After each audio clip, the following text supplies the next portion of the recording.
Harper Audio presents The Things I Should Have Told You by Carmel Harrington. Read by Caroline Lennon, Emer O'Connor and Aidan Kelly. Prologue. Olly. Our lives are just a series of moments.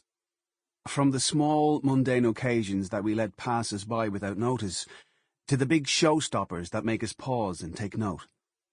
Then, when you least expect it, a moment so powerful and defining happens that changes everything in a split second. The thing about change is, it's not always good. Today was a day of insignificant moments, until Jamie's scream bounced off the walls in our house and time slowed down. Relief at seeing him in one piece was fleeting, as I followed his eyes and saw what he saw. Evie, my 13-year-old daughter, lying unmoving, vomit splattered on her face and chest, dripping into a noxious puddle on the dark floorboards. Time then sped up as we made our frantic dash to the hospital. And now we are in no man's land, as we wait for more news on Evie. A kind nurse has just left our cramped hospital waiting room, and the musky, woody scent of her fragrance lingers in the air.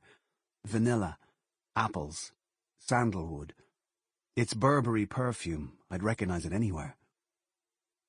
I look to my right and am unsurprised that the smell has sent Pops right back to 1981, too. A time when it was the norm in the Guinness house to spray that scent into the air every morning, in an effort to bring someone back.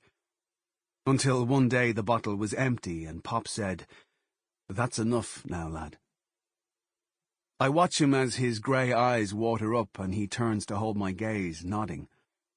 A silent acknowledgement of mutual pain triggered by the scent of a nurse's perfume. For maybe the 1,000,000th time in my life, and I dare say in my father's, I yearn for my mother. Mae.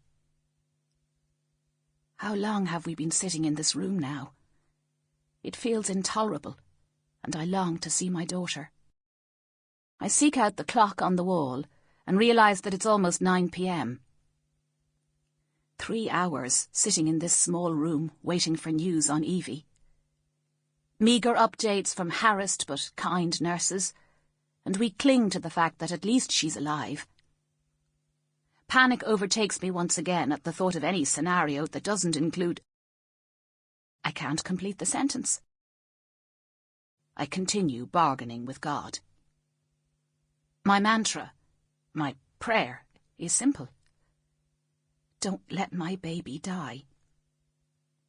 I'll do anything if you grant me this one thing. I'll be a better mother.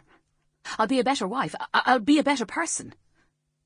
Please keep my baby alive. Is this my punishment? Perhaps divine intervention from a higher level, stopping me from making a huge mistake.